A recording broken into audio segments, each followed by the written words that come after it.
Deepavali special மங்களகரமான மரியாதையான ஒரு sweet தான் பார்க்க போகிறோம். ஆமாம், பேர்லேயே திரு இருக்குது. திருப்பாகம் அப்படிங்கிற ஒரு ஸ்வீட் தான் பார்க்க போகிறோம். இந்த திருப்பாகம் பார்த்திங்கன்னா திருநெல்வேலி சைடு ரொம்ப ஃபேமஸ். இது வந்து திரிபாகம் அப்படிங்கிற ஒரு வடமொழியிலேருந்து வந்ததாக சொல்லப்படுது. ட்ரெடிஷ்னலாக இந்த ஸ்வீட் வந்து சாமிக்கு படைக்கிறதுக்காக உருவான ஸ்வீட் தான் இது. இந்த திருப்பாகம் அப்படிங்கிறது திரிபாகம் அப்படிங்கிற ஒரு வடமொழி பேர்லேருந்து வந்ததாக சொல்லப்படுது. அதாவது திரிபாகம், 3னா 3 உங்களுக்கு தெரியும். அது சமஸ்கிருதத்துலேயும் சரி இங்கிலீஷ்லேயும் நம்ம 3னா 3 அப்படின்னு சொல்லுவோம். ஸோ அதுலேருந்து வந்தது தான். அது 3 பொருள் மெயினாக வச்சு செய்யக்கூடிய இந்த திருப்பாகம்.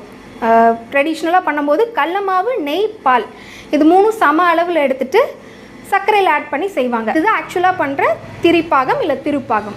பட் இப்போ காலம் மாற மாற வந்து இதில் டேஸ்ட்டுக்காக எக்ஸ்ட்ராவாக கேஷ்யூ ஆட் பண்ணுறது, அதுக்கப்புறம் குங்குமப்பூ இதெல்லாம் வந்து மாறிடுச்சு. இப்போ இதை எப்படி பண்ணுறதுன்னு பார்க்கலாம். இந்த திருப்பாகத்துக்கு தேவையான பொருள் பார்க்கலாம். வறுத்த கடல மாவு 1 கப், 1 கப் முந்திரி பருப்பு பவுடர், 2 கப் பால், 3/4 கப் நெய், 1/2 கப் சர்க்கரை.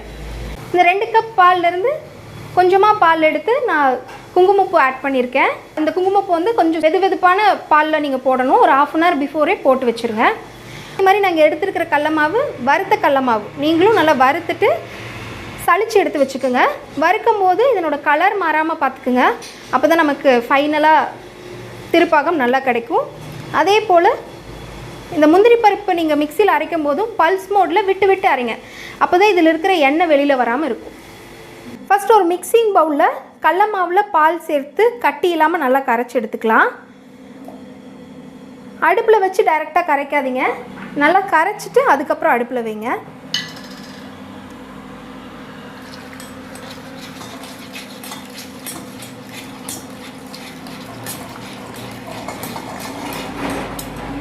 பாருங்கள், இந்த மாதிரி நல்லா கட்டி இல்லாமல் கரைச்சிக்குங்க. இப்போ ஒரு பேனில் கொஞ்சமாக நெய் ஆட் பண்ணிவிட்டு நம்ம கரைச்சி வச்ச கடல மாவையும் ஆட் பண்ணிக்கலாம்.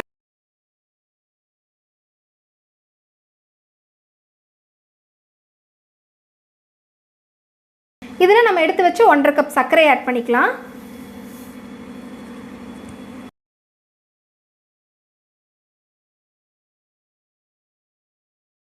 இதில் கொஞ்சம் நெய் ஆட் பண்ணிக்கலாம்.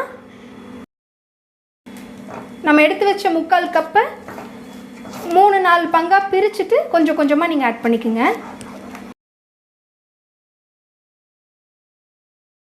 இந்த ஸ்வீட் பொறுத்த வரையிலும் நெய்யை ஒரேடியாக ஆட் பண்ணாதீங்க.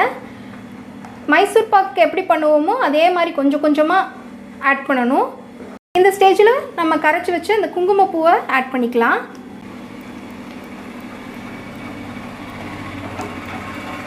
இது கட்டி விழுகாமல் கை விடாமல் நீங்கள் கலரிட்டே இருக்கணும்.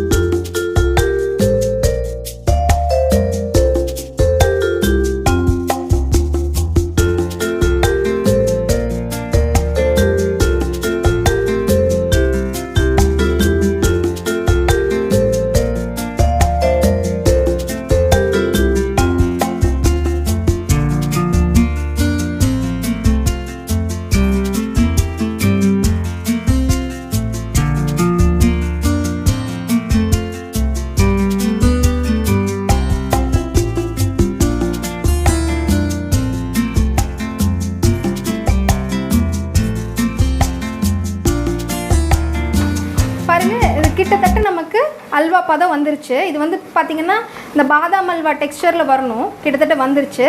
இந்த லாஸ்ட் ஸ்டேஜில் நம்ம பொடி பண்ணி வச்சு முந்திரி பருப்பை ஆட் பண்ணிக்கலாம்.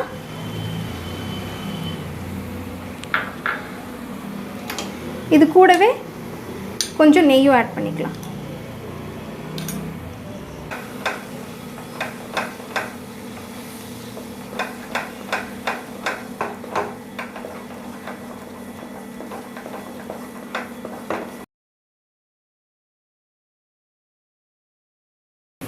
பாருங்கள், நல்லாவே நமக்கு அல்வா பதம் வந்துருச்சு. பாருங்கள், ஒட்டாமல் வருது. பாருங்கள் அல்வா சுருண்டு வருது. இதுதான் வந்து கரெக்டான பதம். இந்த ஸ்டேஜில் நம்ம அடுப்பு ஆஃப் பண்ணிடலாம்.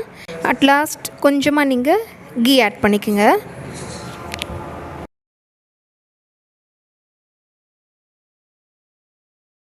அவ்வளோதான், திருப்பாகம் ரெடி ஆகிடுச்சு. தீபாவளிக்கு ரொம்ப சிம்பிளாக ஈஸியாக பண்ணக்கூடிய ஒரு டிஷ் தான் இந்த திருப்பாகம். அதே சமயம் டேஸ்ட் ரொம்ப ரிச்சாக இருக்கும். நீங்களும் உங்கள் வீட்டில் ட்ரை பண்ணி பாருங்கள். இது கிட்டத்தட்ட அந்த பாதாம் அல்வா டெக்ஸ்சரில் லைட்டாக அந்த மைசூர் பாக்கு மாதிரியும் பாதாம் அல்வா எல்லாம் சேர்ந்து உங்களுக்கு அந்த டேஸ்ட் கிடைக்கும். நீங்களும் உங்கள் வீட்டில் ட்ரை பண்ணி பாருங்கள், என்ஜாய் பண்ணுங்கள். அனைவருக்கும் தீபமுகில் கிரியேஷன்ஸின் இனிய தீபாவளி நல்வாழ்த்துக்கள். Thanks for watching this video. If you like this video, subscribe my channel, click the like button and share this to your friends.